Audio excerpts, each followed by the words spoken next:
Don't forget. Welcome back to the After Hours podcast. I'm your host, Francisco Delator. Co-host today, I have Joey Prohaska, and we're joined with Will Hollingsworth from the Spotted Owl out in Akron and in Tremont, Ohio. What's going on, man? How are you guys?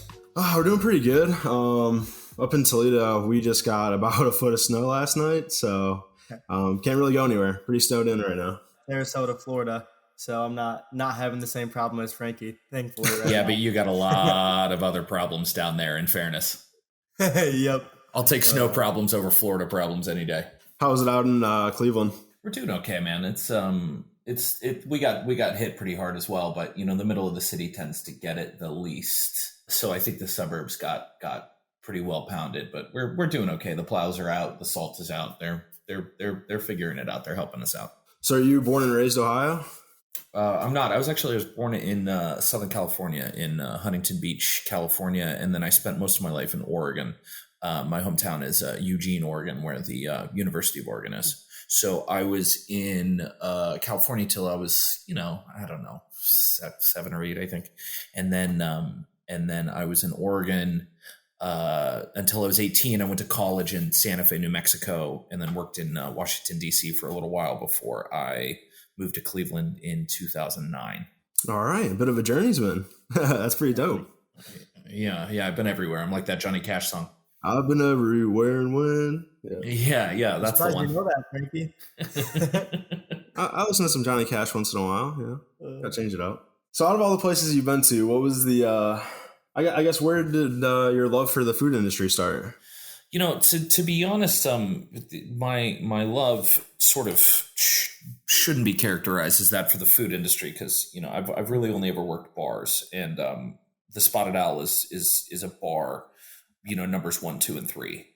In the Akron location, we have a small kitchen, and we're folding food service into what we do, but mostly just as a way to keep people around drinking and hanging out with us. So when I was in DC, got really involved in the single malt Scotch community out there, which is like a really big and thriving one, as you can imagine.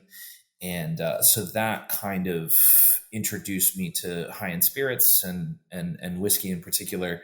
And DC was really, and in particular Annapolis, Maryland, was where I really started going to bars in any serious way while I was in college. And ultimately what this, story starts with is me falling in love with bars. I really believe in bars. And I'm very passionate about their place in our society. So that's really kind of where the Spotted Owl thing came from. More than anything about food, or really even more than anything about beverage, it came from a love of bars. What I like to say is that, I started the Owl not because I love cocktails, but because I love bars. What's your favorite thing about the bar atmosphere as opposed to a traditional restaurant or, any other pub? I think that the tavern is really core to the foundation of this country and to the foundation of our democracy. So, the ability for people to get together and speak freely and talk trash and tell each other stories and tell each other jokes is I think really foundational to who we are. And I actually think it's something that we have sort of lost sight of in recent years. My love of bars can be most easily described by the fact that a bar is everything Facebook isn't, right? Like it's really easy to kind of sign on to a notion right now that social media in general and Facebook in particular has sort of had an overall negative effect on American democracy. And I think it's because, social media encourages people to dig their heels in. It encourages people to, it discourages people from compromise, whereas a bar does the opposite, right? Everything about a bar atmosphere encourages conversation, and that particular kind of conversation encourages compromise. And so I think that people getting together and discussing serious things in a bar is vitally important to the continued health of our democracy. And so that, more than anything, is what I think I love about bars. It's a place where you can come together and meet people that you wouldn't otherwise, and have conversations that you wouldn't otherwise. And it's where a lot of different people from different backgrounds find themselves sitting next to each other and talking. a very good point. A bar is like the one place you can go either like by yourself or with a group of people, and you know you're gonna have a good time because, like you said, you can spark up that conversation and feel like you're in the atmosphere. You're all like camaraderie, and as an individual, or you can go with like your friends or your girl or whatever, and you still have that same atmosphere. So it's a very unique place, and obviously with COVID, people are really missing it right now. And we've talked with other guests, and their guests feel the same way. So. Hopefully, we get this thing over with pretty soon and everyone can go out and start having a good time again. Boy, you said it. Well, Spotted Owl, where does the name come from? So, as I said earlier, I grew up in Oregon, and the spotted owl was a species of owl that made its habitat in old-growth logging preserves. And so when I was a kid in the early 90s, it was a really sort of watershed moment for the culture of where I grew up because, out here in Cleveland, you have, steel, and in Toledo, where you guys are, the glass city, right? You have glass making, and in Oregon at the time, logging was really, really important. It's how a lot of people made their money. It's how a lot of families were supported. And the logging industry was really kind of in crisis in the late 80s and early 90s in Oregon. A lot of the timber industry was getting outsourced to other countries, and prices were dropping, and a lot of families were really hurting.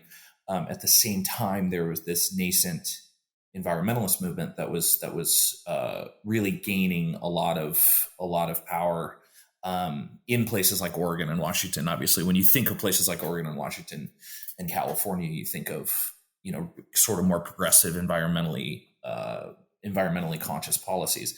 So there was a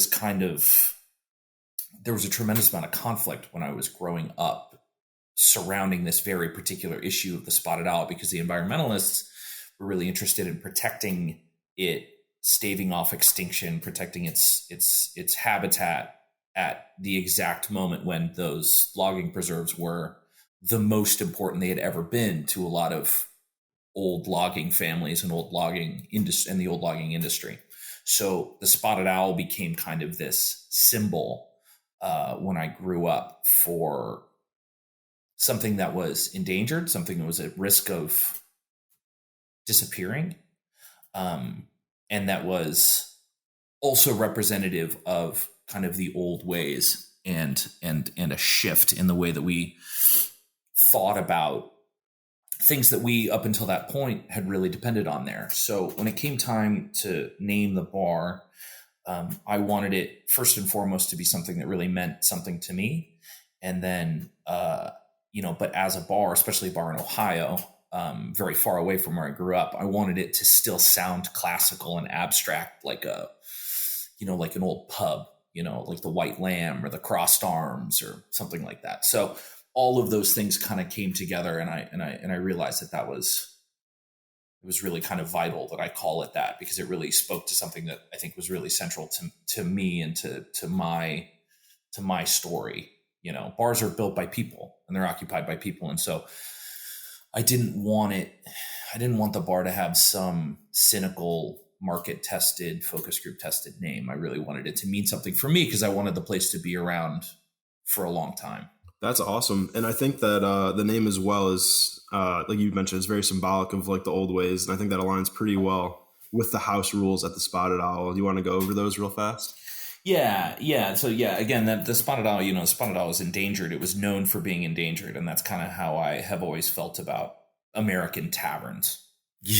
Like everything was getting so cynical, and everything was, market forces have really been coming to bear on the beverage, on the bar business for a long time. And so I really wanted to build a place that felt like it had always been there and felt like it could be there for a long time. So we established some house rules in order to in order to assert from the very beginning who we were and who we weren't.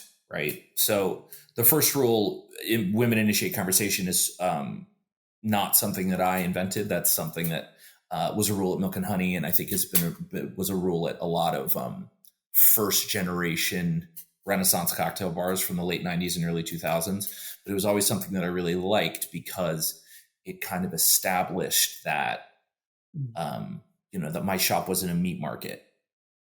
It was really important to me from the very beginning that the Owl was a place where women felt comfortable coming by themselves or with a couple of their friends, and drinking whiskey and having a couple of cocktails and feeling like they could come and go and be there and feel comfortable and not be bothered by roving packs of thirsty men, thirsty both literally and figuratively.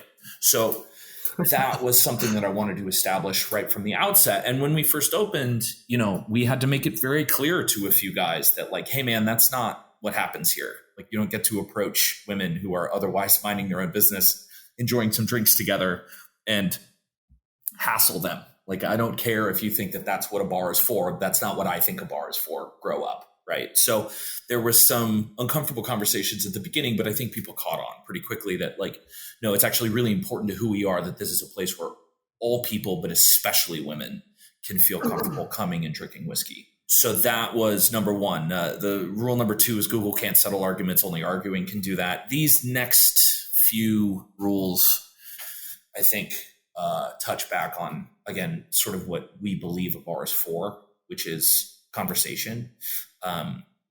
So I'm somebody who really believes in, like, the dialectic. I'm somebody who believes that if you talk about something enough, eventually you'll figure it out, and you actually don't need to appeal to authorities. And I think that, like, we've gotten into a place where, we have these phones in our pockets. I think that I'm very lucky that the Spotted Owl has, because it's in this ancient space, has always had really bad cell phone service, because it's actually really difficult for people to Google things. But I've always believed that two regular people sitting at a bar talking about something can actually solve some problems, can actually figure some stuff out and do some important work, and that, an appeal to authority really isn't necessary. So that idea of Google can't settle arguments, only arguing can do that, is obviously, it's a little tongue in cheek. It's a little funny.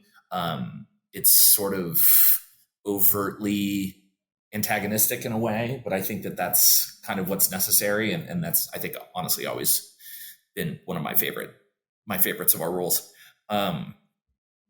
Number three is my other favorite, which is religion and politics encouraged.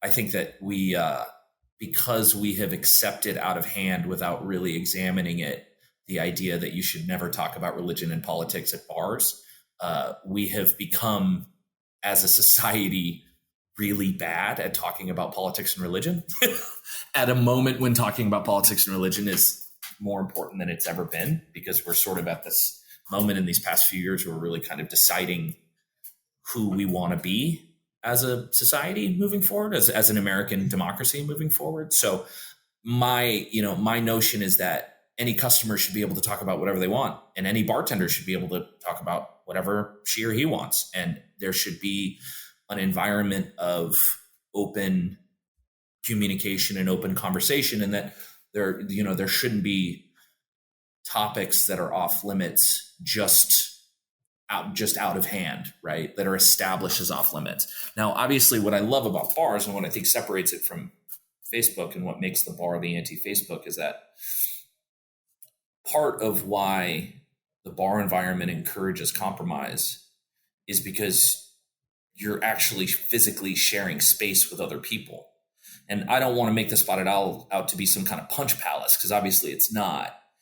Nor do I want to, say that the threat of violence is core to decent conversation. However, I don't think it's coincidental that on Facebook it's impossible to get your ass kicked, right? It's like it's physically impossible, and that's why everybody digs their heels in, and that's why nobody compromises, and that's why people say outrageous things simply for the sake of getting a reaction out of people. It's because they know that no matter how bad the reaction is, they're not going to get clocked in the head, right? Whereas at a bar, and I'm really kind of talking about bars in general more than I'm talking about the Spotted Owl in particular, but at a bar, there's always an implied notion that, like, listen, man, if you say purposely outrageous things, you might get your ass kicked. That might happen at a bar because you're physically occupying a space with other people.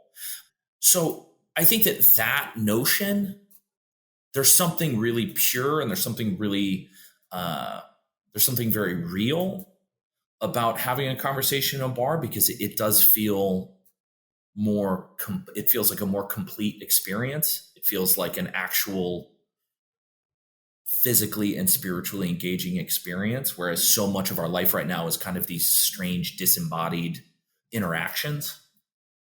So, my notion of religion and politics encouraged, and that this is a place where you should talk about whatever you want, but understand that in the real world, when you talk about whatever you want, there are consequences, right?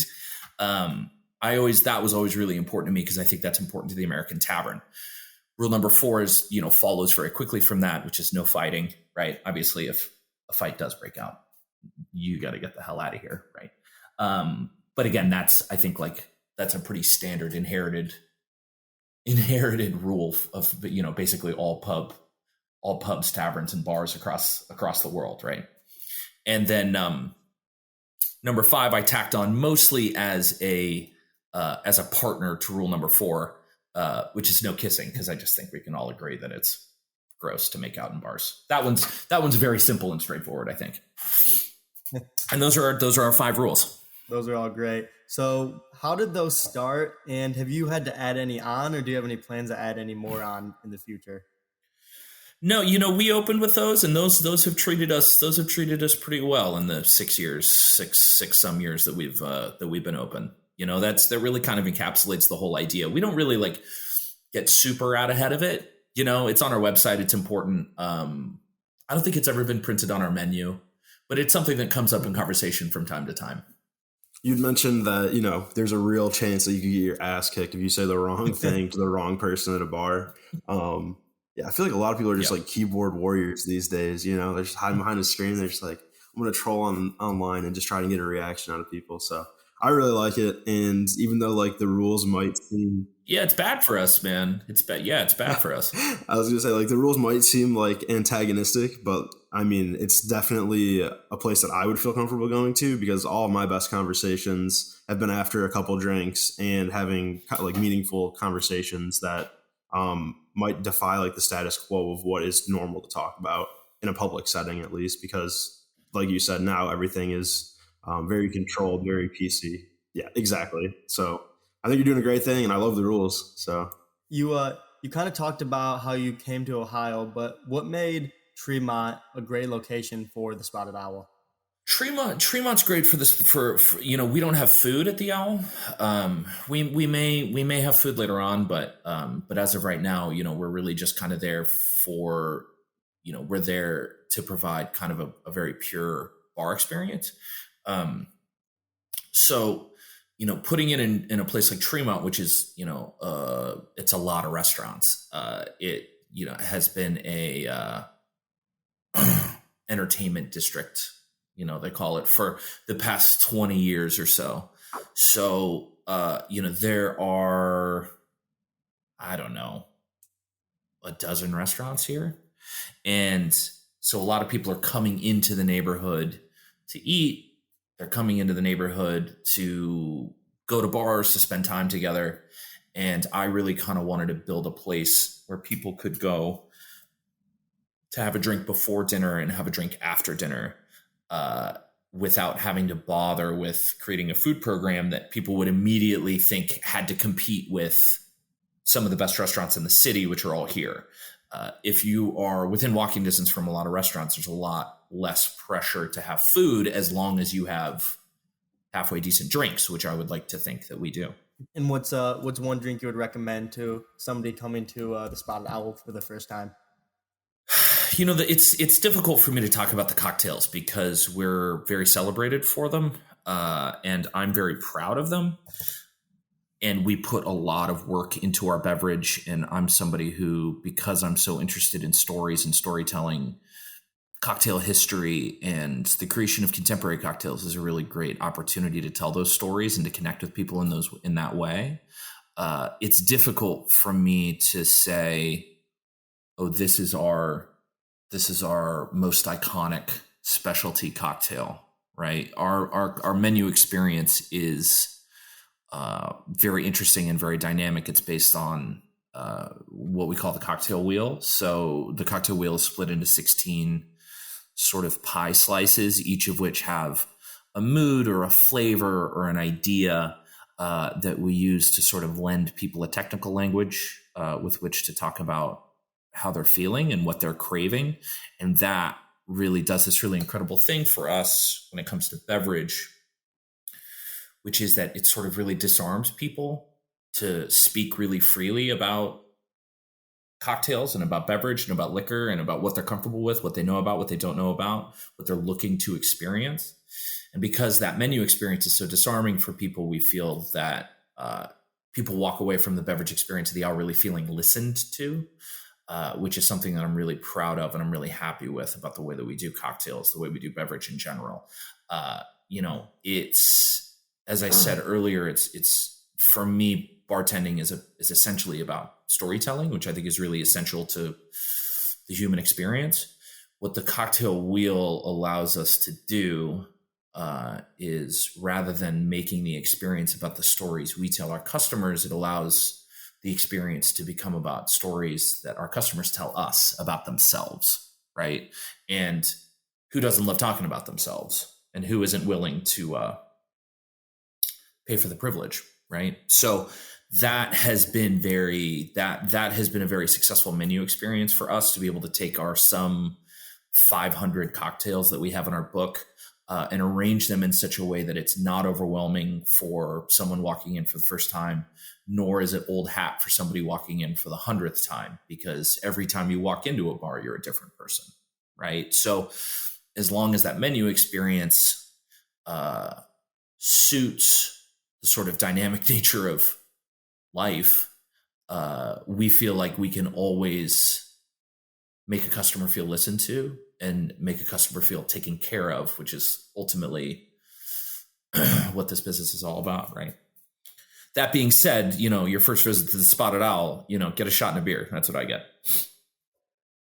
We're obviously like very famous for our cocktails, but when I go to a bar, I get a Miller Lite White Label and a shot of Beam. No, I love how you're talking about the experience, because sometimes you do, the bartender, they'll say, "What are you in the mood for?" And you're like, "Yeah, maybe this or that." And then they're like, "Okay, here's a Captain and a Coke." Yeah, when it's conversational, if you don't have anything, Madame Curie said that fortune favors the prepared mind, right? So we spend a lot of time thinking about how to best prepare the mind for an exciting and fulfilling experience. What can I get you? What's your poison? Is like, there's something really classical about that I really like.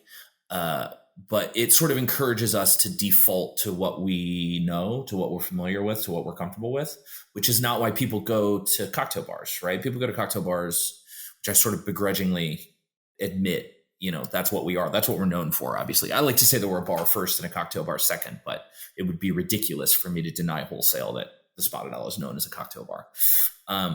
But the menu experience is really purpose-built to prepare the mind to have a new and exciting experience while still keeping it approachable and still keeping it,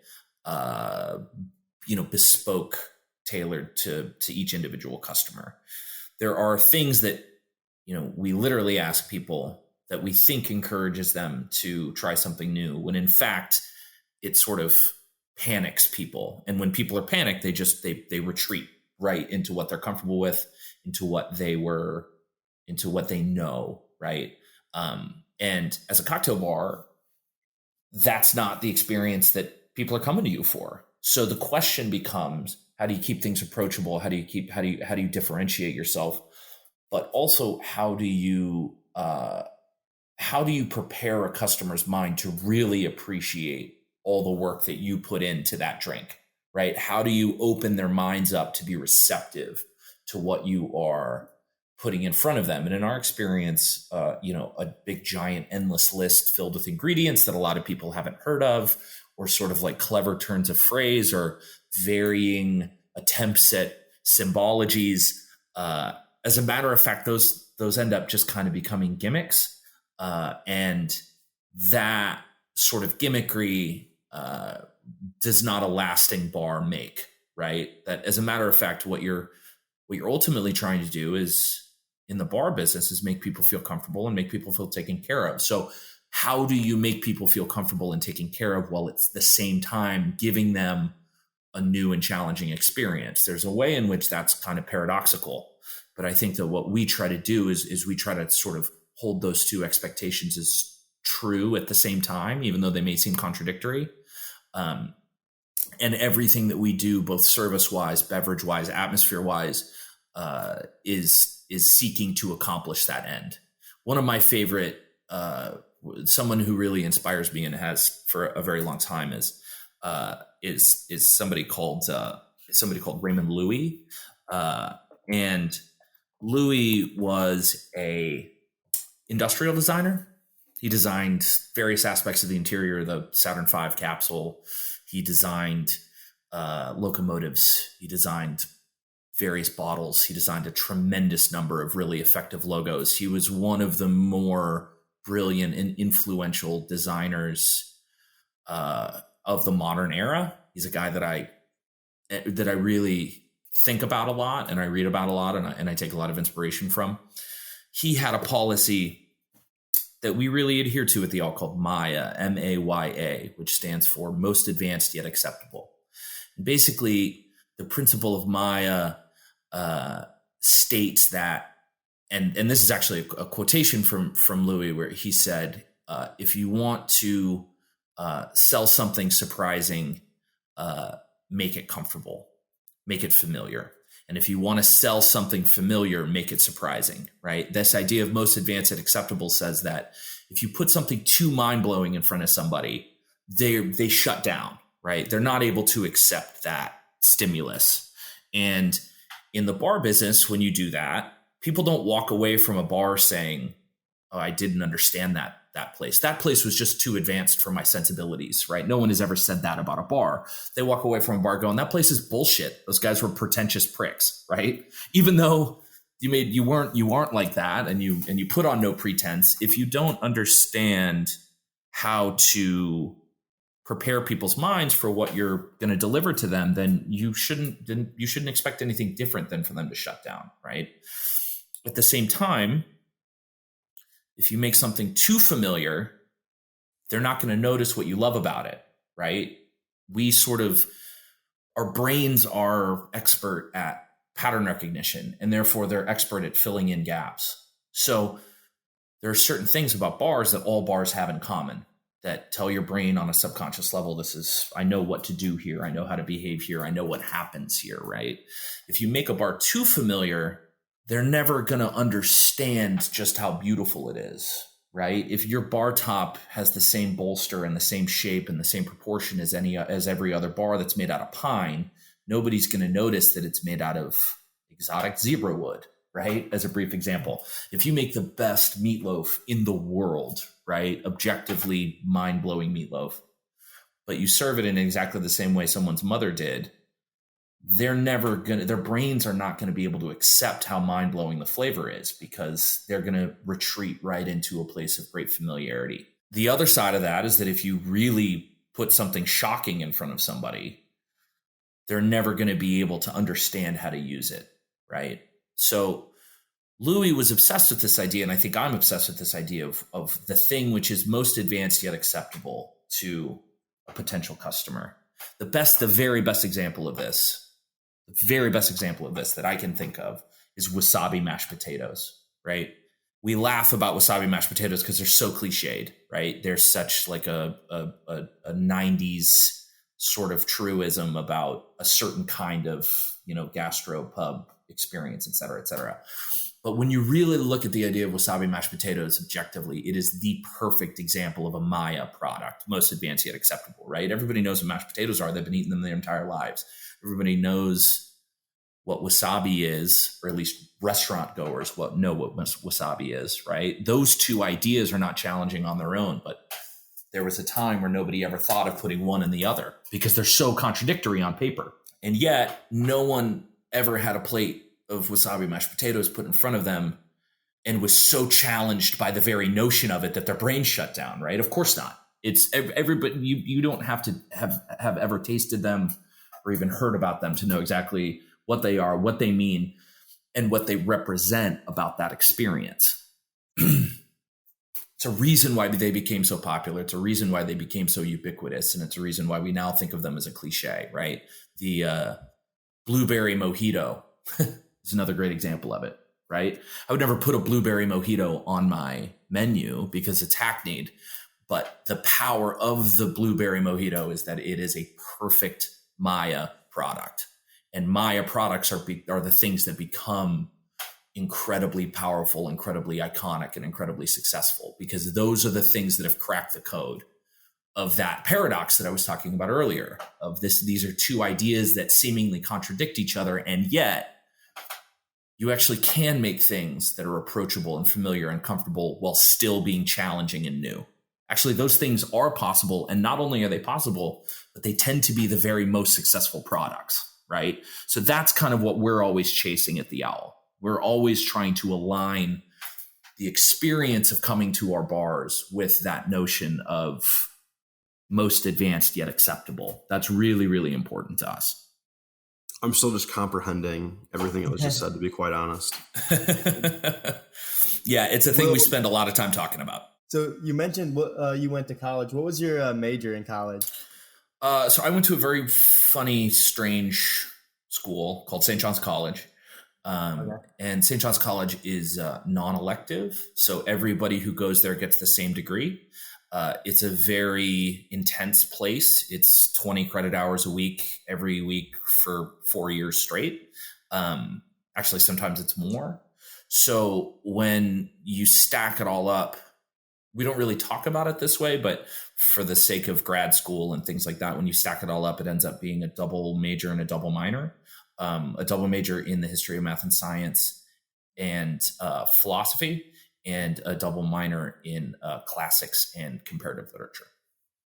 So it's basically a lot of reading for 4 years straight, a lot of reading, a lot of writing for 4 years straight. But there's also 4 years of mathematics, 3 years of lab science, a year of intense music study. You study Greek for 2 years. You study French for 2 years. It's an intense place, but as you guys may have gathered, I'm a pretty intense guy.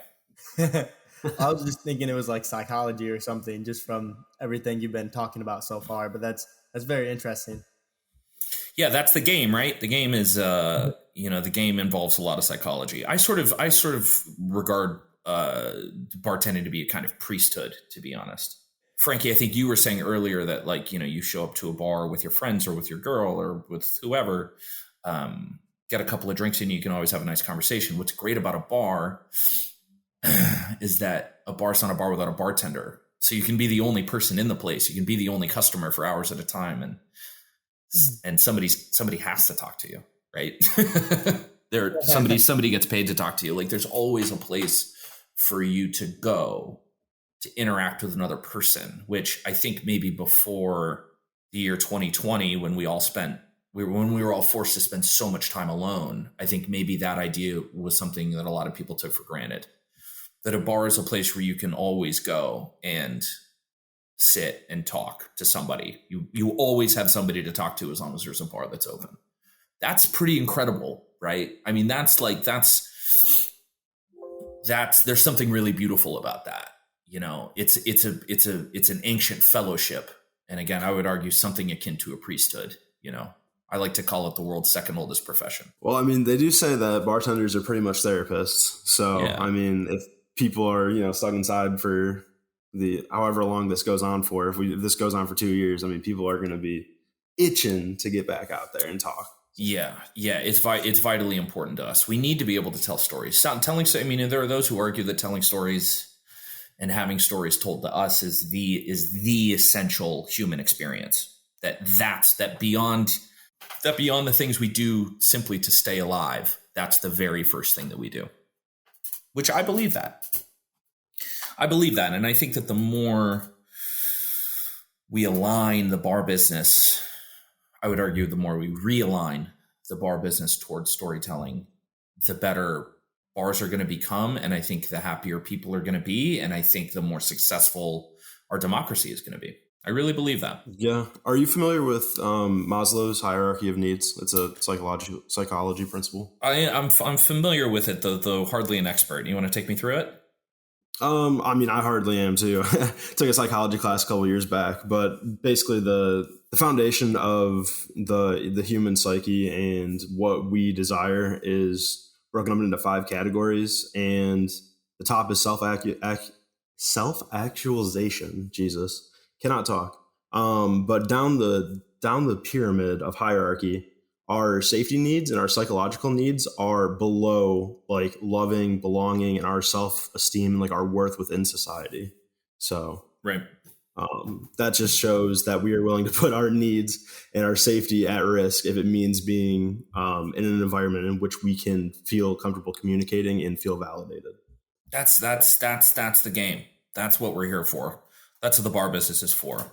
The more we focus on trends and even, we become too focused on beverage, and we start, when the more a bar starts defining itself on what it does or does not offer beverage wise, the more lost we become, the more detached from the true nature of the bar business and the true power of the bar business we become. And I think that that's something that's been happening for quite a long time. I think that not just customers, but proprietors and people who work in the bar business have, I think more and more over the past few years, lost sight of what we're supposed to be here for, what we contribute to society. We spend a lot of time lately talking about essential workers, right? And obviously, I'm not going to make the claim that, in an absolute sense or during a crisis, that a bartender is as vital as a healthcare worker or a first responder or something like that. I'm not making that claim, but I am saying that immediately outside a crisis, I think especially according to that hierarchy of needs that you just recited, immediately outside the crisis, I think it does become vitally important that everyone know that they have a place they can go to sit and have company and have conversation. It's vitally, vitally important. And it's something that's easy to lose sight of because market forces come to bear, right? Market economics are a bitch. Like they rob us of all kinds of meaning in our lives, especially I think in the hospitality business. No, I agree 100%, Will. And kind of speaking of like bar owners in the bar industry as a whole, are you close with a lot of the other owners in Tremont and in Cleveland in general? Yeah, I mean, in as much as they're willing to deal with me, I love dealing with them. Yeah, we have a very tight knit community of bartenders and servers and proprietors in this town. I came up as a bartender in this town, and it's a very tight knit community of people who really look out for each other. In terms of other people, sort of within my generation, who are opening their places, running their places, starting their places, that's something that obviously has been more difficult for the past year, but is something that we're really dedicated to getting together, sharing ideas, complaining about whatever it is that we have to complain about, customers, staff, whatever. And that's something I think that's always been one of the coolest parts about this business. The owner's card game, all the people who have their own shops getting together and playing cards and talking shit. That I think is like really important. I've been to Tremont a few times. I've stopped at the Spotted Owl next time I go. But I've been to Dante next door and Ginkgo. I haven't made it much past that area besides those two, though. Yeah, that Ginkgo will get you, man. That Ginkgo will get you. No reason to leave that place. But yeah, I'm excited next time we make it that way to come try the Spotted Owl. We'll be there for you, man. We're not going anywhere. We're trying to play this thing safe, but we're not going anywhere. Nice. Yeah, Joey's from Cleveland, so pretty convenient. Yeah, my sister lives in Lakewood area, so it's really not far at all. Yeah. We it's been cool to feel like we provide something in this town that people can't get elsewhere. That first of all, that people in Cleveland can't get outside of our bar, but also that people outside of Cleveland can't get outside of Cleveland. We've really been focused since the beginning on, rather than trying to be a New York cocktail bar in Cleveland or a Portland cocktail bar in Cleveland, really figuring out what it means to be a Cleveland cocktail bar. And we're really proud of the sort of meat and potatoes style of service that we have. We don't wear vests and arm garters. There's not a lot of gestalt. There's not a lot of costuming in what we do. We really sort of carry ourselves as bartenders in a classical sense, by which I don't mean in like a historical sense, right? Obviously, the bow ties and the vests and the arm garters in many ways are an anachronism to how bartenders used to dress. We dress the way bartenders dress now, right? And we run a bar in a very contemporary, but I would argue also classical way.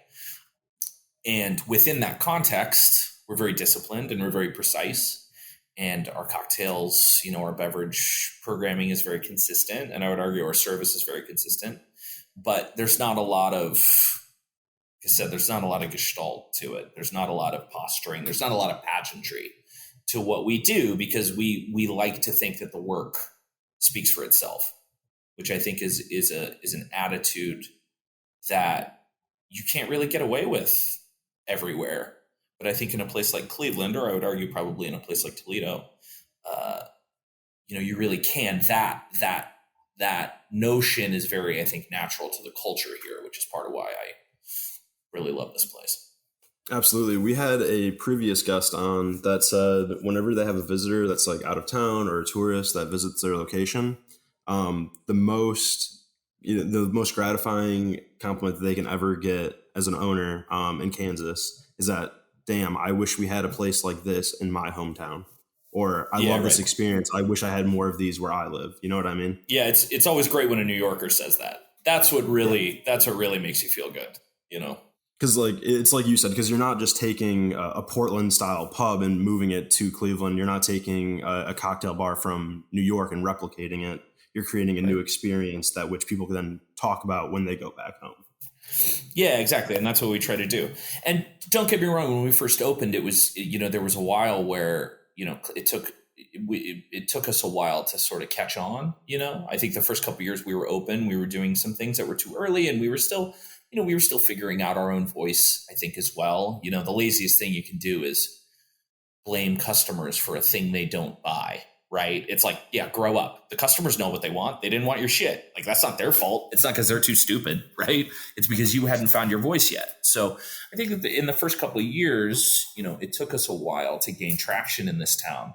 But during that time, we were very celebrated by big city visitors. Like the joke that I always came to was that there's like a particular tragedy to being New York's favorite bar in Cleveland, but that's kind of like very much what we were. And it was really frustrating. It's like, on one hand, you feel like you're on the right path when people from big cities come through and they say, this place is really great. This stick with it. You're doing something special here. When people come from big markets where they get to go regularly to all the best cocktail bars in the world, that there's a way in which that really kind of feeds the ego, but it certainly didn't pay the rent. You know what I mean? And so when it finally felt like it kind of caught on, which I would say was probably 2 years after we opened, and we went from being New York's favorite cocktail bar in Cleveland to Cleveland's second favorite cocktail bar in Cleveland, because they love that. They love that tiki place. That really felt good. You know what I mean? There was a while where it felt like, being early is the same thing as being wrong. But there came a time when it felt like everybody's sort of understanding of the shop really kind of aligned. And then that really started to feel good, right? When you were making money and you were celebrated by the Cleveland press, and there were more people coming in and people really being more evangelists, being bigger evangelists for your place. But then you were still, winning national awards and being recognized in that way. That really felt like, okay, maybe we really are onto something. That recognition that you guys, when you guys first felt that recognition, do you think that was more of internally finding your voice, or externally people taking notice of who you guys were? And how does that, I'll end the question there. I think that the product and the market are both, I think any product and any market are always both kind of moving targets. And I think that sometimes they meet, right? Sometimes they intersect and sometimes they don't, for obviously a million different reasons. So I think that, again, fortune favors the prepared mind, right? So I think that our message was getting more and more dialed in, and we were becoming a lot more comfortable with who we were, and we had less and less to prove as the kind of whatever you would want to call it, the public consciousness of what a cocktail bar used to be and what a cocktail bar should be. Those notions started kind of to align more and more with what we had always been doing. And then what's nice about a situation like that is that new customers, when they realize what they're looking for and they walk through your doors, they find a place that's always been doing that, right? We were never chasing them. We were never chasing their tastes. We sort of, at the risk of sounding trite, most of the decisions that we've ever made have been really easy because we trust our gut, right? We know what we are. We know who we are. We know what we like. We know what we want. We know what we want to be. And so we've never really shied away from that. And because of that, it was really frustrating at first when it was sort of really difficult to communicate that. But I think that when you get more and more comfortable with who you are, you become better and better at communicating who you are. And if that happens at the same time that the market is getting more articulate about what they want, then when those two things intersect, it can be really exciting. In 2020, we won Best Bars in America from Esquire magazine, which was something that before we opened, when you set upon striking out on your own, you sort of feel like you're floating in space a little bit. You're doing something that statistically speaking is never going to open, and then statistically speaking after it opens is going to fail. So you really have to become very flinty in a way. You have to really kind of be comfortable with the unknown. That being said, I think it's really important to have sort of a fixed point in the sky, even if it's insane, even if it's audacious, even if it's crazy.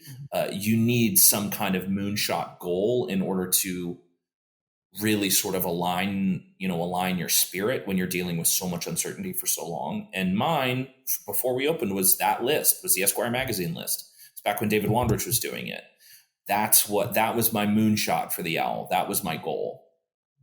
And winning it last year during 2020, while we were shut down, which was obviously like very bizarre in its own right, was very strange because I had almost sort of forgotten that was my big, hairy, audacious goal. I had almost forgotten that was my moonshot before we opened. It was sort of like, the search for extraterrestrial intelligence people, they talk about how when they send a message out into space, it's going to take years and decades to get anywhere where there might be somebody listening.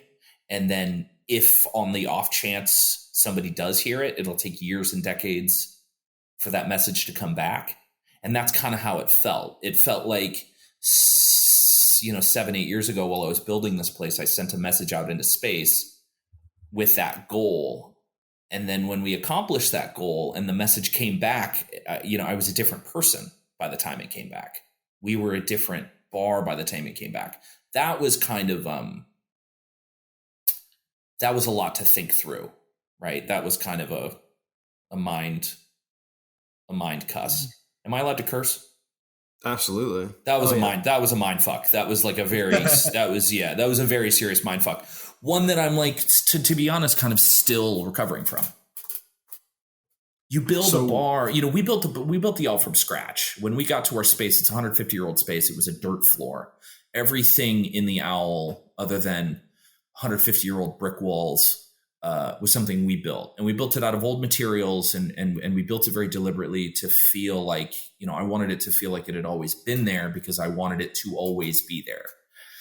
And so when you set yourself upon building a bar from scratch, it's very funny because, now you walk into that space and you can't imagine it as anything other than a bar.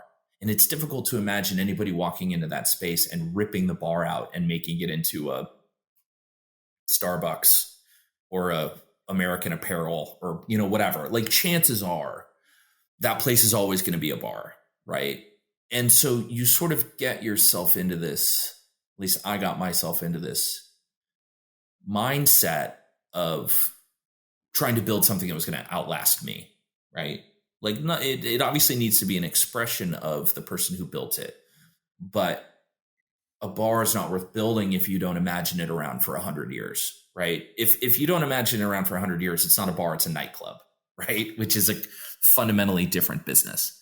And I don't think takes part in that same kind of fellowship across space and time that I was describing earlier.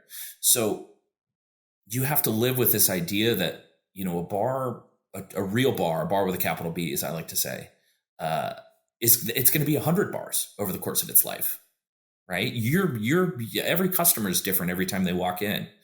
Every team member is different every time she walks in. I'm different every time I walk into that place. I have a different relationship with it every time. Heraclitus said you never step in the same river twice, which I think is really true. And I think it's particularly true of bars. So you live in this world in which you send messages out into space, seeking recognition, seeking to be heard, seeking to be seen or recognized, which again, I think is something that we all do. I think is a big part of what it means to be in this cruel puppet show we call life, right? But you have to become comfortable with the idea that when the message comes back, when somebody does see you, that you will have already changed, that the bar will have already changed. It's something that I think I'll never truly be comfortable with, but it's something that we really work to accomplish. It's sort of another one of those paradoxes, because bars are about consistency, right? Ultimately, that's what you're selling. You're selling consistency, right? Somebody they go to work and their boss might be mad at them for no reason, and the company might get, the plant might get shut down. You can't really depend on anything in a job. We've learned that all too well in the past decade or so. And you go home and, the moment you become comfortable or the moment you start to take for granted your home life, it changes, right? Your wife leaves you, whatever.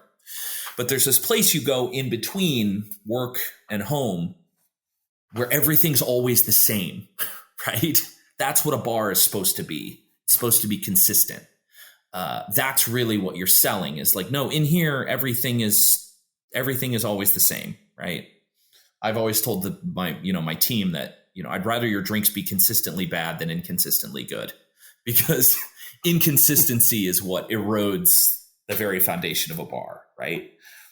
But again, this is another one of those paradoxes, because we all know deep down that nothing is ever the same, that there's no such thing as consistent, that nothing actually stays the same, right? There's growth and decay, and there's no third thing. So pick one, right? But at the same time, I guess people sell things that aren't real all the time, right? In fact, that's most of what gets sold, are ideas. And I think that that's what bars do. I think we know deep down that nothing ever stays the same. But what a bar does is they sell the idea that maybe it could, right? They sell the idea of a rest. And that's another one of those weird contradictions that we really kind of have to get up every day and live with if we want to be good at this. Yeah, it's crazy too. Like, I mean, the year 2020 is extreme, of course. But in general, how do you guys go about managing being innovative and then also finding that consistency on a day-to-day basis? The menu, in terms of beverage, the menu experience really allows us to do that. Because, the menu experience, I think, is because it's so abstract. This idea of the mood wheel is such like a big, weird, abstract idea. We can make changes on the front end of it, right? Oh, this category called aperitif isn't selling very well, so we're going to change it and we're going to call it low proof, right? Low proof isn't selling because maybe people feel like they're not getting enough value, so we're going to change it to easygoing, right?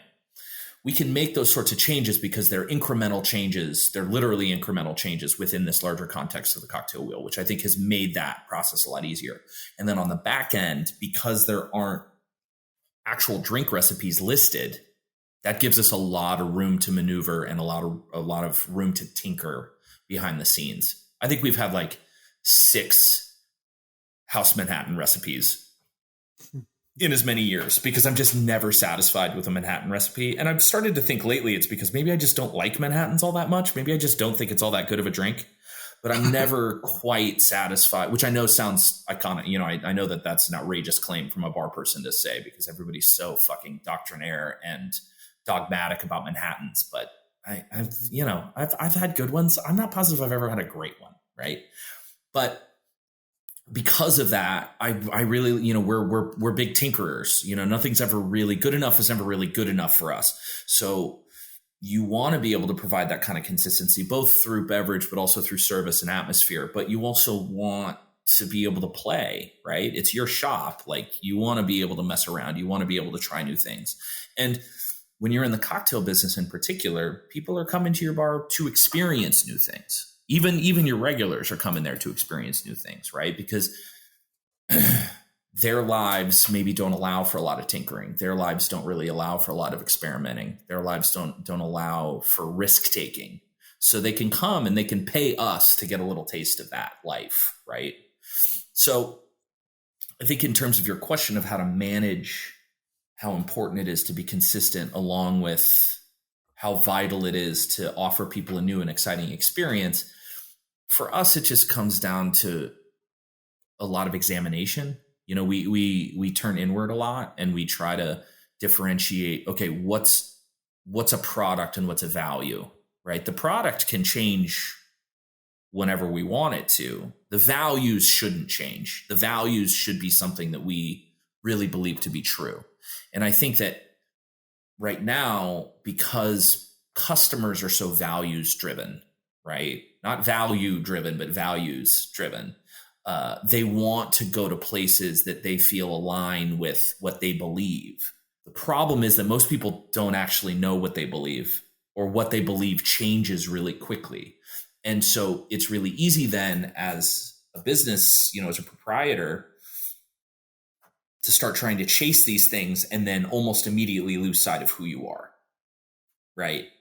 But if you are really confident in what your values are, if you're really confident in what you believe about the business, about the industry, about your business in particular, about yourself, about your team, and you take the time and you put in the work to really examine that stuff really often and think about, all right, what are our values? What do we believe in? What are we doing here?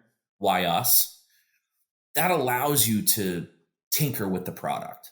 That allows you to be really dynamic and experimental and really kind of courageous with what you're at, like the actual physical thing that people are purchasing, right? Because again, ultimately people are what they're paying for is ideas.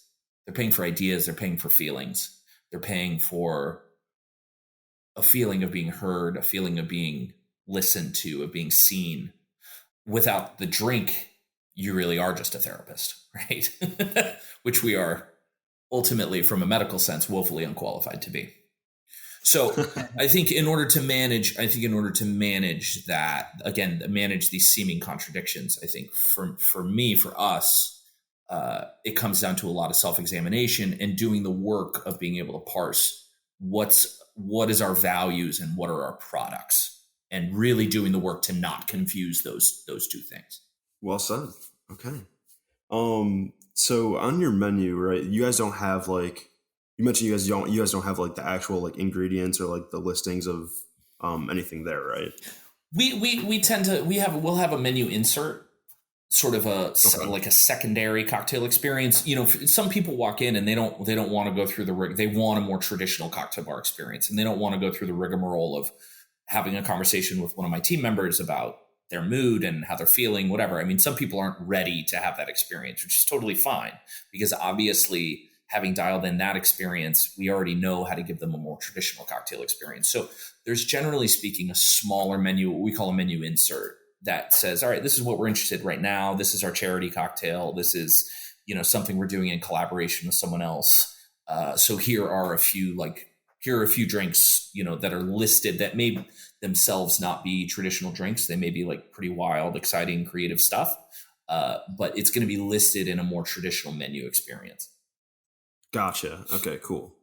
Because I would imagine like I can't remember what the principle is, but it's like a loss aversion bias in psychology. But basically, when people have too many options, they feel overwhelmed. They then feel less satisfied at the end because they think that they could have picked a better potential option when you have multiple flavors, multiple drinks in front of you. But basically what I'm hearing from like the way that you're having conversation and dialogue with your guests, and it's not just a set menu with 800 items that are overwhelming. The users or like the customers experience and satisfaction is probably significantly higher than a traditional bar. Yeah, it's that. I mean, that's what I hope for. And I think by any metric, that has been borne out from what we've done. It's extremely difficult to execute.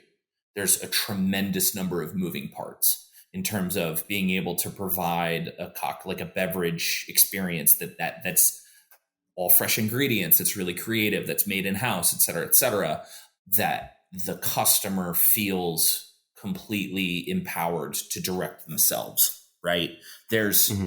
We could talk for days about all the moving parts that go into executing the cocktail wheel experience. But ultimately, I think the power of that experience is that it, again, there's, I spend a lot of time thinking about the structure of scientific revolutions, the sort of the Copernican revolution of, for the entire history of astronomy, there were more and more complicated models to explain the movement of the stars in the sky based on an assumption that the Earth was in the center of it, right? And so you can look at these antique astronomical models of incredibly complex systems of orbits to explain and to justify what the observations and what the data said about the way the bodies moved across the sky. Sometimes they went left to right. Sometimes they went up and down. Sometimes they would start to move in one direction and then they'd move backwards. And it was an incredibly complicated set of models in order to account for what everything was. The Copernican revolution was one that said, no, you guys are right. You've always been right. It's always been about circles. It's always been about orbits. Like, that's absolutely true. There's one enormous difference. There's one enormous thing that you've been missing, right? And I think that in many ways, the cocktail wheel for us has been a similar revolution in the way that we think about our business. Because again, it's been a core value of ours from the very beginning that bartending is about stories. It's about storytelling. And we put together incredibly beautiful, high concept cocktail menus for the first couple of years that we were open. I mean, really cool stuff. I would get really, really geeky about something and about, we did a colonial era menu and we did, a sort of a Japanese sort of exploration of Japanese flavors. And we did a menu that was a biography of Cyrus the Great told through cocktails. We did incredible, giant, beautiful stories that I'm still really proud of, but it didn't work, right? And I drove myself nuts. And I think what the cocktail wheel taught me was that, no, I was right. Bartending is about stories, but it's not necessarily about the stories that I try to tell my customers. It's about the stories that the customers want to tell us about themselves, right? It is about storytelling. I was just looking at it from the wrong direction. And so this menu experience that we provide for people in which they really feel freed and they really feel empowered to tell their story, to tell a little story about themselves to us, right? Little story about who they are really sort of changed everything for us. And I think really made me feel like I was getting closer to something pure about this business, something that I really sort of believed in. It felt like an enormous step forward in whatever our sort of path is as a bar. Absolutely. But some people, again, some people come in and they don't want to take part in they don't want to plumb the depths, You know what I mean? They don't want to tell me anything, much less their story. They don't want to talk about anything at all, much less some deep-seated sense of self-regard. And they certainly don't want to pay $15 a drink for the privilege, right? So for those people, yeah, we like to provide an alternative experience that's maybe a little bit more traditional, a little bit simpler, where they can just kind of read, they can pick out something that they like off of a menu and then shout it out to us, right? But as you said, that Netflix paralysis thing is a real thing, right? And we have hundreds of cocktails in our books at this point, after so many menus and so much tinkering. I mean, our master list is pretty wild, right? And so in order to be able to provide the breadth of what we do, we had to really rethink the depth of what we do. And so those menu inserts, those more traditional cocktail menu experiences, they're small. It's you have a choice of like anywhere between 4 and 6 drinks, And so if you don't want to like have this cocktail wheel experience, we have another experience for you, but it's going to be pretty limited because, again, as you said, I think that's more likely to deliver customer satisfaction than a big giant book of drinks. Absolutely. Do you notice that the older demographic seems to be the one that is sticking to the traditional list? No, actually, it's actually been the opposite. Okay.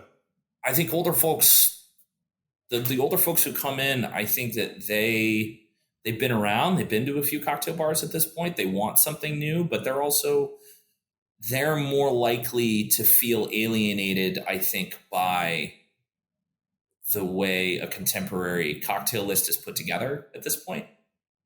So I think the fundamental shift in the process of ordering a drink is actually something that was really welcome for a lot of people on the older side of things. But also, to be honest, I think the older you get, the better sense you have of who you are and what you're about and what your values are, right? The more willing you are to talk about them, because the more confident you are in them, because you've been around, right? Somebody who's 22, 23, 24, and they're coming to a place like an Owl kind of to see and be seen, and because it's a hip place to go and because it's a big deal place, they're actually, I think, less likely to have any notion of who they are. And therefore maybe less of a willingness to talk about it, or to put it another way, they're more afraid of being embarrassed by their own story or their own lack of a story at that point. So I think it's actually the younger people who more consistently reach for the more traditional cocktail menu experience, because they've got less to say about themselves. I shouldn't say that. They have a tremendous amount to say about themselves, but they're not sure that they believe anything that they say about themselves. That's fair. That seems like a really cool experience. I'm 23, but I can't see myself going to the Spotted Owl and not going through the wheel process. That seems really cool. That's why I asked. Yeah, it's I think it's something you would like. It's something that that we're really proud of. Yeah, it's something that we're really proud of. I think that on paper I think it can sound like a gimmick, but I think when you step in there and you experience it, it actually feels really natural. For sure. And like the fundamental like bartering when you go into a bar is, like you said, it's being challenged, I believe, at this point, because millennials have proven time and time again through countless studies that they would rather pay for an experience rather than just having a good in their hand. So I think that This will probably be a shift that we see. More than just in the Owl or in, New York or whatever. I can't imagine that traditional lists they're going to be around forever, but I don't think that it's always going to be a staple, if you know what I mean. Yeah. I'm hoping that people sort of I hope that they treat it as sort of a living document, you know what I mean? The cocktail list. Because I think a lot of it's old, it's something I tell, younger members of my team. It's like this cocktail thing has been going on for 25 years now, right? Like, this has been around for a really long time. We're talking about, Milk and Honey opened in 97. Velvet Tango Room here in Cleveland opened in 97. Like this, what a lot of people understand to be the typical cocktail bar experience is something that's been around for a really long time now. So, it shouldn't be banked on that it's going to stick around in the way that we understand it for much longer, because what beverage trend lasts 25 years, right? It's either that, as you said, it's either, as you said, that it's not a trend at all. But I think the history of cocktails says otherwise. Or that, the way we've traditionally understood cocktails and cocktail bars is coming to an end. And it's, I will admit, a certain amount of excitement of feeling like, yeah, maybe we get to be a big part of the next, of whatever this thing is next, right? There's something exciting about that. Because there is a distinct difference, right, between a bar and then going to a cocktail bar. I think when you go to a traditional bar, like a pub or a tavern, I think that experience I think that is not a trend. I mean, I think it's pretty set in stone since like the 1700s, right? But the very first experience that we had, Joey and I, with somebody that was challenging what is a cocktail was the bar chef up in Toronto, where he uses like florals, aromas, just scented ice, like chocolates, like it's just a bunch of crazy stuff that just changes the entire experience for a patron coming in. Because if you walk into a bar and you see somebody that has a little garden in front of them that's smoking and it has dry ice and people are drinking from it, you're like, whoa, what the hell is that, right?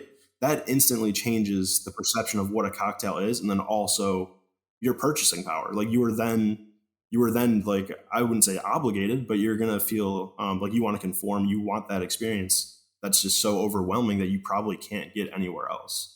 You know what I mean? Yeah, and those places are cool, and Bar Chef is an incredible place, and the Aviary is an incredible place, and they're doing things that are really special. The experience of going to those places, to me, is more akin to going to an art gallery than it is to going to a bar. And I think that experience is really powerful, and I think that experience is really important. To me, we were really faced, I think, early on with the choice to either go really far in that direction and really try to do something wild, or stick to what I always wanted, or stick to a value that I always held, which is a love of bars. At the Aviary, there's not even a bar to sit at. At Bar Chef, there is. But these places are like fundamentally subverting the notion of a bar. It's really difficult to even call them bars at that point. They're cocktail experiences, and they're incredibly powerful cocktail experiences. But they're more like restaurants or art galleries than they are like bars, right? Bars are fundamentally different. They're qualitatively different than restaurants. I think that people go to restaurants because they want something, and I think they go to bars because they need something. And spiritually speaking, I mean, and I think that's something that we work really hard to keep at the core of what we do and what our mission is. I mean, you said it earlier. You're a bar first and a cocktail bar second. Maybe not those exact words, but yeah. We really try to remind ourselves of that often. So, what did you do at the point when you had hit the Big Dipper, or like your guidance towards your goal in the beginning you had set out, right? Did you have to find a new star now, or what's your pathway looking like? That's a great question, right? What's the fixed point of this guy now? Sorry. And no, it's fine. To be honest, again, it was very weird to get that. It was very weird to get that news in June of 2020, right? Like this is, you want to talk about a moving target. This thing for the past year has kind of fundamentally shifted what I'm focused on. It's hard to depend on anything right now. You know what I mean? Like I said, we're not going anywhere, but it's I think that this crisis has really revealed a lot of what's broken about this industry in terms of the way people are compensated, and in terms of the way people are treated by customers in particular, if not by their bosses. And so since the Esquire thing came through, I think that I honestly, this may sound like a cop-out, but I don't even think I've had a chance to even think about it until just now when you asked me that. I don't think I know yet, but I think that what we're focused on right now is trying to shape this bar and shape this business into something that really counts, and something that matters in whatever things are going to look like in the next few years. That's really kind of what I spend most of my time thinking about. For sure. I remember like the last time I talked to you at the end of 2020, you had just went out to, it was Nevada or Arizona, just like for a mental decompression. To Wyoming. Yeah, to Wyoming, to Jackson. Yeah, to Grand Teton. Yeah. How was that experience? A little isolation. It's good, man. It's good to go out there. I spent I drove out there, and I spent the entire drive listening to a book on tape about geology. John McPhee has this enormous book about geology called Annals of the Former World. And the third book in that, like the third part of that book, is called Rising from the Plains. And it's about the geology of that part of the country. It's about the geology of that part of the Rocky Mountain range up through Jackson and Grand Teton in Wyoming. And I was feeling pretty worn out, by everything that came with 2020 in terms of the continued survival of the business and the continued survival and sort of economic comfort of my, financial comfort of my team. It was a lot. This year was really difficult. Obviously I don't have to tell you. And so sort of screaming across the plains on my way out there and listening to this book, which is about, orogeny and erosion, right? The mountains come up and they're worn away and they're buried. That entire part of the country that I was driving across to get to the mountains, that all used to be an ocean, a sea. That all used to be underwater, right? The plains look the way they do because they used to be a seafloor. And then you get to that part of the country, to these unbelievable mountains, these just staggeringly beautiful places. And you realize that you're just taking part. You're only here for a moment. And what looks to be permanent, what looks to be like something eternal, something that's always been there, something that is so staggeringly impressive. When you read about geology, you start to realize that no, it's actually all you're witnessing is a single moment in a process of land coming up and land being worn away by water and by wind, buried by other forces, coming back down. And to sort of like live in that sense of impermanence, and to understand that you're really only here for the briefest of moments. I think that when you have your own businesses, and when you have teams and you have people depending on you to make the right decision, and your team gets bigger and bigger, and there's more money, and there's more bars, and there's more investors, and there's more lawyers and more accountants, and everybody's sort of looking to you and depending on you to make the right decisions. At some point along the way, you start to convince yourself that anything that you do or say or think matters, which it absolutely doesn't, right? Like nothing that any one of us says or thinks or does matters at all. But it's really easy to convince yourself that it does. And for me, at least, the more I became convinced subconsciously that anything that happened in my head or came out of my mouth meant anything, the more unhappy I become. And so driving out there and really learning about and reading about geology, which is ultimately a study of what John McPhee calls deep time, it really becomes a study in impermanence, a study in the fact that, again, nothing that you see around you, as much as it convinces you otherwise, and as much as you convince yourself otherwise, nothing you see around you is permanent. Even the mountains themselves are impermanent. Living in that sense of insignificance really helps me make what I hope to be good decisions about my own life, about the business, about the the financial security and sort of spiritual fulfillment of people on my team, really forcing myself to kind of keep a looser grip on the reins tends to be really helpful for me personally, but I think also tends to be helpful for the business. That's unbelievable that a book about geology was able to alleviate pressure in decision making in a business setting. And I don't know if that was how. Yeah, I don't know if that's how the book is phrased at all, but like the connections that were just made, I mean, those are phenomenal, to be honest. Like that's the book is amazing. You should definitely. It's called Rising from the Plains. You should. And honestly, the experience of listening to it was pretty incredible. It was written, I think it was published in '86. It was published the year I was born, and I really had a very powerful experience with it. Right on.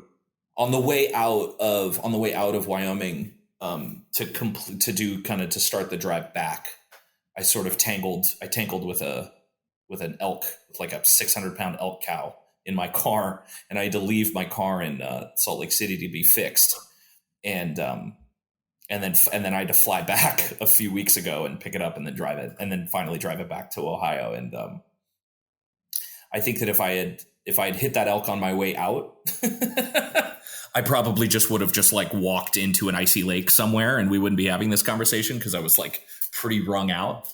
But I think that I had sort of arrived at a place, I think spiritually from that trip, that when that happened, I was like very mentally prepared and spiritually prepared to deal with such a massive inconvenience as that ended up being, right? It's like, yeah, man, you're just an atom zooming across the void. And every now and again, you run into an elk, and that's totally fine, right?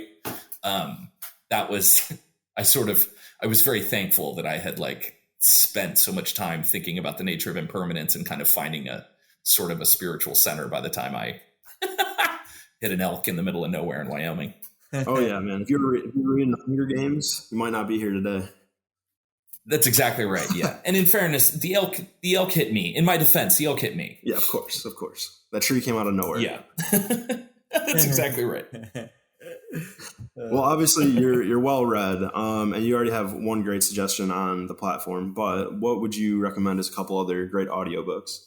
This is going to sound bizarre, but another book that I listened to recently was Steve Martin's book about his years in stand-up. It's called Born Standing Up.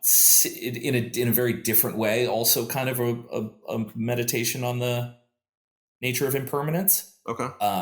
Really an incredible book. I could not recommend that book more highly. I think it's like regarded to be a pretty big deal among weirdos like me. But it's really, if I'm going to recommend two books at this moment in my life, it's going to be those two. It's going to be Rising from the Plains by John McPhee and Born Standing Up by Steve Martin. I really had like a very powerful experience with both of those books. Right on. Yeah, that's awesome. Yeah, that's one thing that I definitely need to get better at is taking more time to read. Just because I feel like it's much more convenient for me to listen to like audiobooks, but physically like actually sitting down and reading a book, I'm very bad about. But now that I have two good audiobooks, I can also listen to those. So, yeah.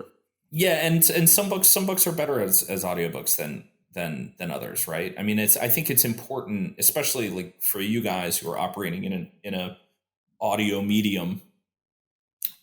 It's important to remember that audiobooks are available to you.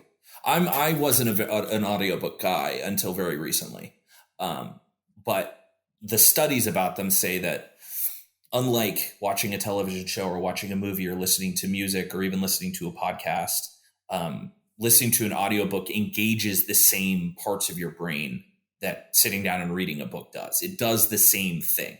The way you retain the information, the way you interact with the information is totally the same, which was like a very powerful bit of knowledge for me to learn, I think, and realize that, no, listening to a book on tape actually isn't copping out. It's a different way of accomplishing the same thing.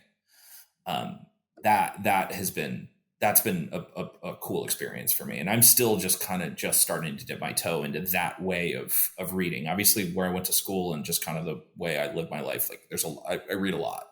And so it's exciting to understand that there's actually like a different way to engage with information that can be just as fulfilling and just as beneficial.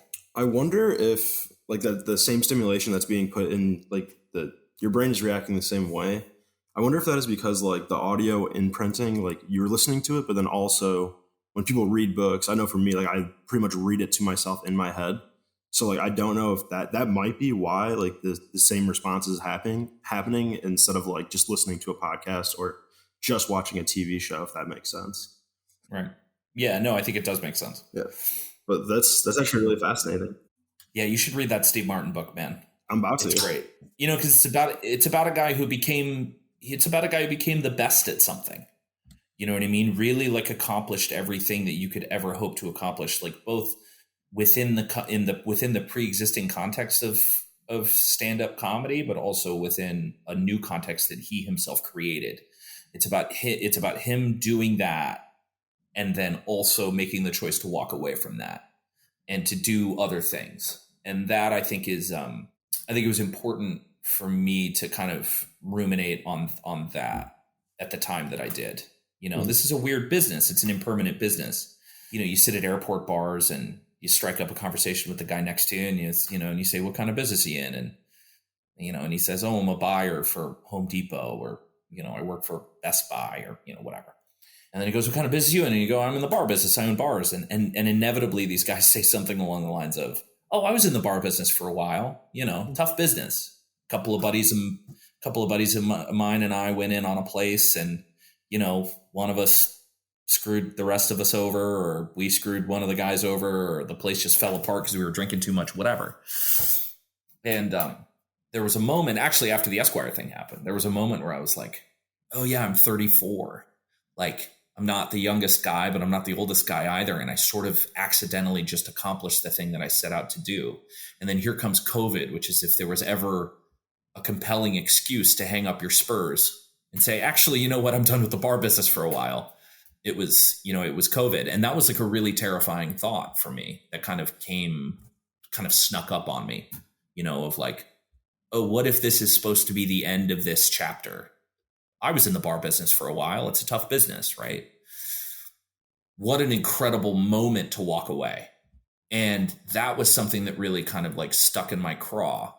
And that idea, which isn't to say that I was terribly tempted to do it, but when it occurs to you that you write your own ticket and you're the captain of your own destiny, and you can do whatever you want, right? Which is obviously a very rare and very privileged position to be in. It sort of sticks with you. Like I said, it nags at you, the idea that like, yeah, you could walk away, man. You know what I mean? You could walk away, do something different.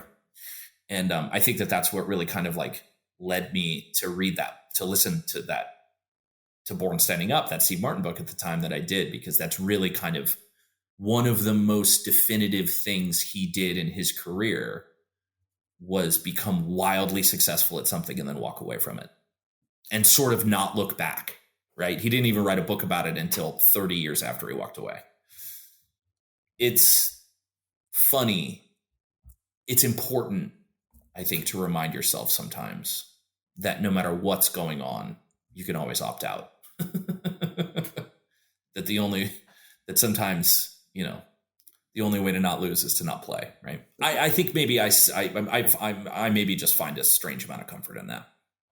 Yeah, I mean, well, it's being able to know you can take control of your life at any time. So I don't think that's weird at all, to be honest. I think it's pretty normal. Right. Yeah, it's hard. It's hard. It's hard when you have a business and people depend on you. Obviously, again, they're not completely dependent on me. It's a bar, right? People can go work wherever they want. But when you realize that people want to work with you, right? They want to work. They would rather work at your shop than work at the bar down the street. It's important to take that seriously. It's important to feel that responsibility. But I think it's also important to not take it too seriously. Right. Mm-hmm. And I think that's a balance that I think I and a lot of people on my team, particularly my managers, we're always trying to find that balance. We're always sort of struggling with that, one thing that I consistently find myself saying to my managers when they get stressed out is it's like, listen, this isn't Doctors Without Borders. You know what I mean? We're not on the Joint Chiefs. This is a bar in Cleveland, Ohio. Like, let's not overstate the case. You know what I mean? But it's important to believe in what you do. You know, I think that's an important spiritual need. Oh man, just more duality everywhere. How important is it? Is it not important? Oh man. Like, how are you supposed to tell? Yeah, right. No, 100%. How are you supposed to tell? I don't think that there's an easy answer to that. I really don't. I think that you can get close to it sometimes. You know, I think you can sort of get a glancing blow on it from time to time, but ultimately, like, I don't think that's a question that's easy to answer. I think it's a question it's a question that's important to ask, but not necessarily a question that's easy to answer. I mean, yeah, as long as you're asking the right questions, that's more important than having the answers at the right time. You know what I mean? Couldn't have said it better myself, man. Yeah, well, that's an original quote and said right here on the podcast live. So. I'll take my copyrights on that one. So you had mentioned earlier a bit about interstellar and sending out messages into the galaxy. This is really off topic, by the way, but I just listened to the Elon Musk podcast with Joe Rogan. And one of the things that he asked Joe that I'm going to ask you is, what do you think is more terrifying? That we're the only living civilization in all of the universe, or that there are millions out there? Because there is no in between. Yeah. So I was recently in Vegas, and I went to the Nevada Nuclear Testing, or the Nevada Atomic Testing Museum, which is an incredible place. It's right off the Strip. It's like on Flamingo Avenue. It's like really conveniently located to where you would be if you were on the Strip in Vegas. It's like, I was not at all prepared for how incredible of a facility it is. But, you know, obviously it's about the Manhattan Project, and it's about our development of the atomic bomb.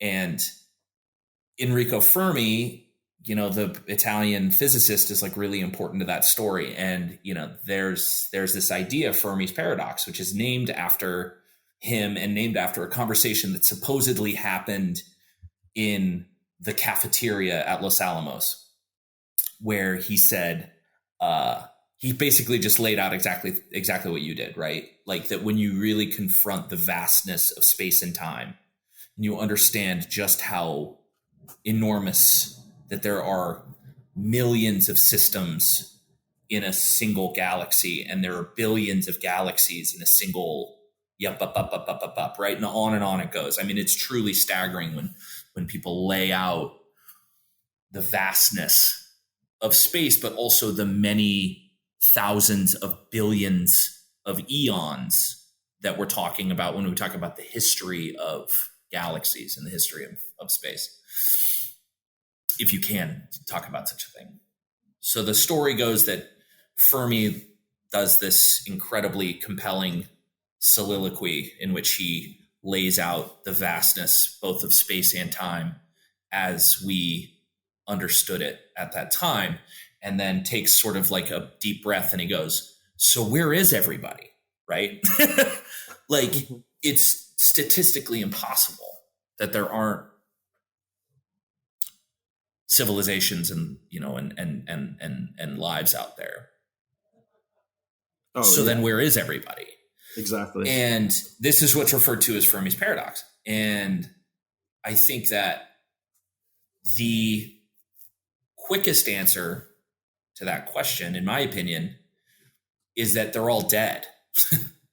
Is that when you confront the vastness of space, you have to necessarily, in order to kind of even comprehend it, you have to keep your notion of time very narrow. And when you think about the vastness of time, you kind of have to keep your notion of space very narrow. And that's really kind of the only way that we can comprehend these sorts of ideas. I think it's at least very possible that when thinking about the vastness of time, that civilizations have certain self-destruct mechanisms built in. Atomic weapons might be one of them. Some technology that we haven't even begun to consider, begun to comprehend, might be one of them.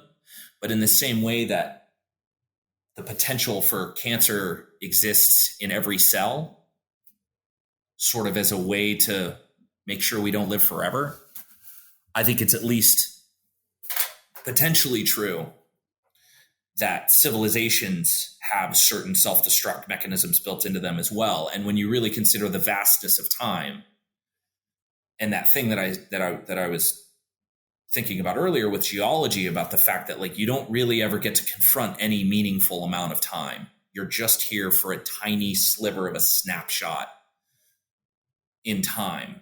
That our entire existence as beings, the entirety of human existence, is this impossibly tiny blink of an eye in the context of astronomical history. That the only reasonable answer to Fermi's paradox is that they're all dead. That's where everybody is, that they all killed themselves, that every civilization which has existed before this moment has destroyed itself. And we may be destined to the same fate. I mean, everything's got a timeline. So yeah, it's just crazy to think about. Also, talking about like self-destruction, and just another phenomenal quote from Albert Einstein is, "There will be a third world war fought, but the fourth world war we fought with sticks and stones." So yeah, I like that a lot. Mm-hmm. Joey, you got any questions for Will? Yeah, I've one more. Going back to the spotted owl a little bit, even though I enjoyed the conversation about space and. No, that was great, guys. But yeah, so there's two locations, Tremont and Akron. Is the Akron location similar to the Spotted Owl as far as experience goes and as far as how you structure everything? Yeah, so both locations offer the same beverage, the same menu experience, the same beverage programming, the same style of service. They're very different spaces. The Owl in Tremont is in this 150-year-old basically cellar. So everything is very massive. The ceilings are very low. Everything's sort of really coming down on you in what I think is a very beautiful way, but it feels like an old Rathskeller or something. It feels like an ancient cellar. The Akron location we built in a 100-year-old firehouse. So it's big 16-foot ceilings. It's a big open space. There's a lot of natural light. And so because of that, because of our sort of design philosophy, which involves sort of staying out of the space's way and kind of doing what the space itself asks of you. The spaces feel very different, though I would argue because my design partner Sinjin and I, we built both places from scratch, that they both share, I think, a certain kind of ineffable quality. I think that someone who has spent a lot of time in the Owl in Tremont would walk into the Owl in Akron and say that it has a similar feel, even though on paper they're very, very different spaces. But again, the menu experience, the beverage programming, the style of service, all of that is very much the same because it's very much based on our values. How do you split your time up between the two? Well, recently it's been the Akron location was open for 4 months before, we had to shut everything down. So, before I was spending the first bit of the week in Akron, and then I was spending the last half of the week and the weekend up in Cleveland. But we are moving into a few new concepts, and we're trying to spin up an outdoor only concept at both locations to kind of get us cash flowing in what feels like a safe and responsible manner through the summer, so that we can then hopefully reintroduce the full owl experience in the fall. So things are very much shifting right now. It's hard to talk about what I'm doing right now, and it's hard to talk about anything, again, touching on a theme. It's difficult to talk about anything with any sense of permanence right now. It's kind of, as I said earlier, sort of a moving target. But I have a really, really good team. I have a really incredible, really dedicated group of people that set about this thing with me, that I really believe in and that I can really depend on to make decisions based on those values, and who can really execute something that all of us are really proud of. So because of this incredible team that I have, it really kind of allows me to kind of move pretty freely between the two existing locations, out to potential new locations, to potential new opportunities, allows me to kind of do everything that I need to do in terms of money men and lawyers and accountants. And I'm really free to do that because I have like a really incredible group of people running the shops on the ground. Right on. And in these times of COVID, you guys have taken some measures to connect with your audience online. So I saw virtual cocktail classes are a thing once a month, I believe. Yeah, we do these. The bar down in Akron has a really nice kind of stage area. It's a beautiful room for live music. So I didn't want to give up on having trios and quartets playing music down in the space. It's an important part of my life, and it's really good for me spiritually, and it allows us to really feel like we're still connecting with the community down there, which has like a really incredible community of musicians. So we do these once a month where it's a live stream of a band playing down in the space in Akron. It's got really great production values in terms of video and sound, and then before their first set and then again before their second set, people can hop on a Zoom class with me, and then I teach them how to make a drink to sip on while they're enjoying the music. It's really cool. I'm really proud of the product. Honestly, it's fun. It works out really well. People can come by the bar and pick up these kits that have all the ingredients they need to make the cocktails, and then I take them through some history and some technique, and then they can sip on something while they watch a band play. While I get to be in the room and watching a band play, which ultimately is the only reason I do it. Everything else is just to figure out how to make it, self-sustaining from a cost perspective, so that I can pay the band and I can pay the video and the sound guys. It's basically just a scam that allows me to make drinks and listen to music. Have you guys done anything else in terms of like digital presence in times of COVID? Yeah, we've been focused. When this thing first started, I had to remind my team a lot that it's like, we're effectively not a hospitality company right now. We're basically just a marketing company. And so it's been, we learned a lot about connecting with people and keeping the brand relevant and staying alive in the kind of digital space or whatever, the marketing space, without having an actual thing to sell. We did to-go cocktails and to-go service and stuff like that, but really that was in service of the marketing effort. It was kind of the tail wagging the dog a little bit. We learned a lot. And we're excited to kind of move towards a more sort of messaging focused marketing effort, kind of moving away from beautiful photos of drinks and food and really kind of more of an aspirational feeling. We're moving away from that into more of like a values messaging, values-based approach, really trying to communicate our values to people, do some messaging, and really kind of connect with people in that way. That's kind of the big effort right now. And we're figuring it out. It's a slow process, and it's to a certain extent a lot of trial and error, but that's this business. A friend of mine once described this business as like a stove with infinite burners. You only learn anything the one way, but there's an infinite number of lessons to learn that way. Right. So if you weren't at the Spotted Owl, what place in town would you have drinks at, or what place would you like to eat at? My favorite restaurant in the world is in Akron, Ohio, and it's called the Diamond Grill. It's like an 80-year-old steakhouse down there that I think is like the world's most perfect restaurant. So that's always going to be my answer for the best restaurant in the world. It's the Diamond Grill, Akron, Ohio. I've actually heard of it. Never been there though. It's incredible. It's an incredible place.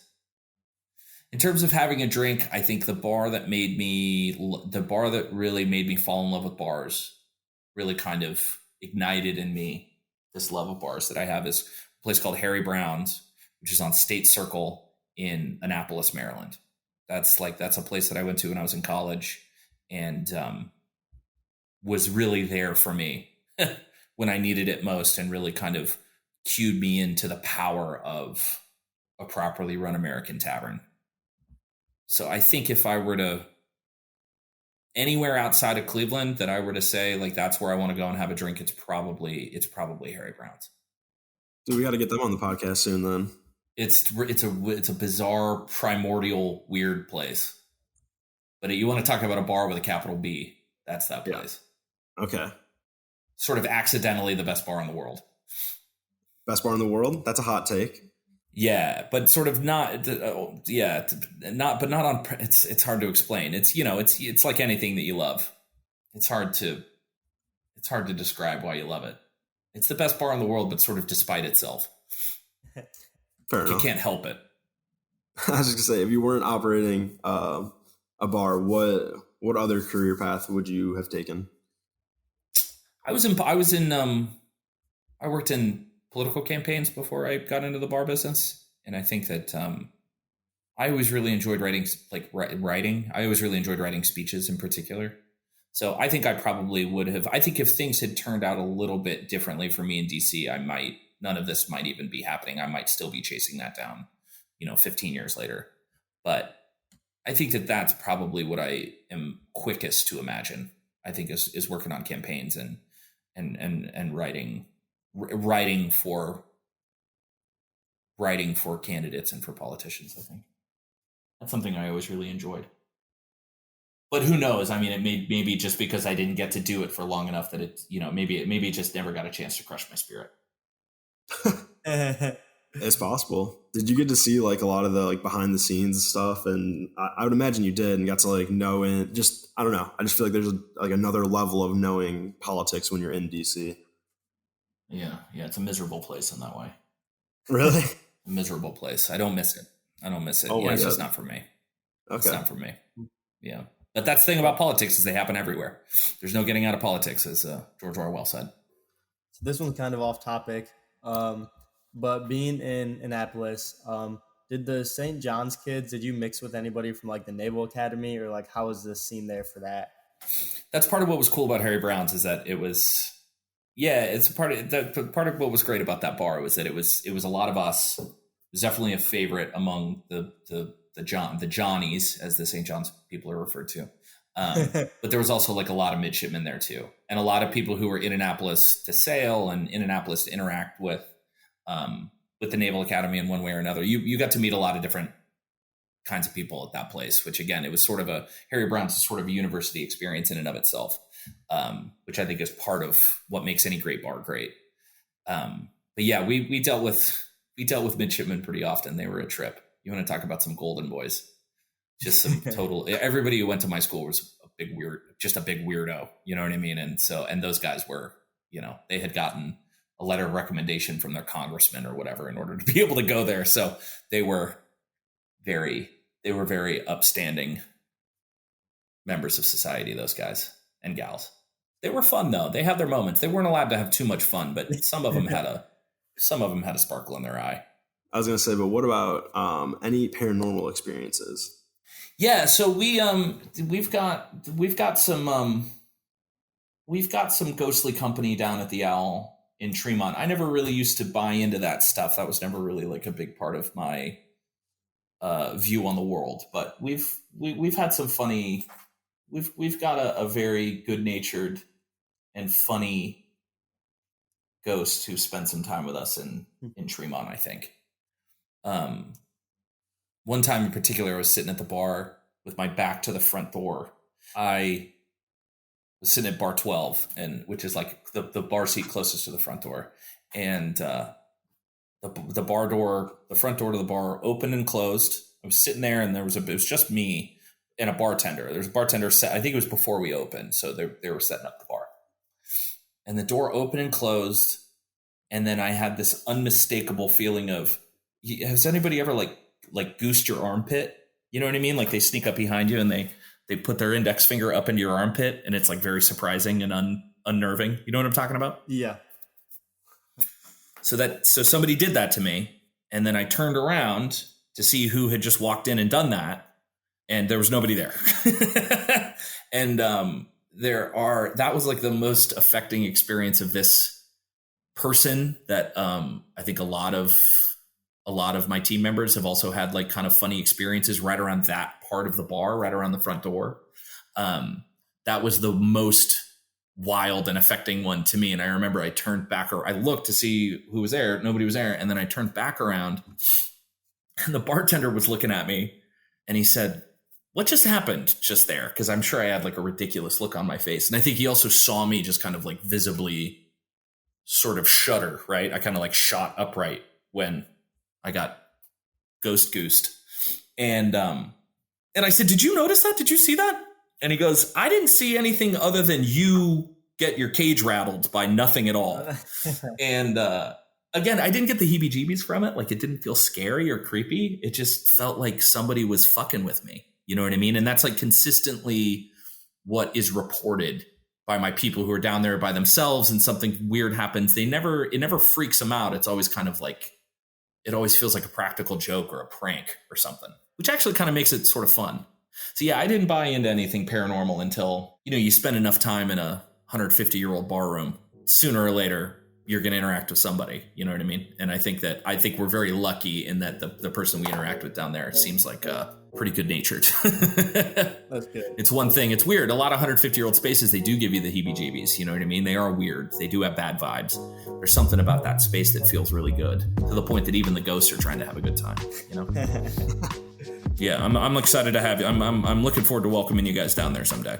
Oh yeah, dude, I'm super excited. Yeah, I'll make Cleveland every 2 to 3 months. I'll make sure to come visit next time I'm around. Yeah, hit me up. Send me an email. All right, sounds good, guys. Thank you for being on the show, Will. And is there anything you want to shout out? In socials, website, cocktail classes, the concerts, anything? No, I just want to say, anybody who's listening to this probably knows this already, but be kind to your bartenders and your servers. Tip them generously. Just whatever money is in your wallet, just take it out and give it to them every time. Because I promise it's going to come back to you someday. Just don't lose sight of being generous of spirit and generous of wallet when you're at anybody's bar. That's the only thing I ever want to remind anybody of. Awesome. Be good to each other out there. Well, thank you so much for being on the show, Will Hollingsworth. Check out the Spotted Owl, and thank you guys. Thank you guys. All right, After Hours Nation, we hope you enjoyed today's episode. If you'd like to stay updated, you can check out our site at afterhourscast.com. Don't forget to tune in next Tuesday morning for our next episode. After Hours Nation, stay thirsty, my friends.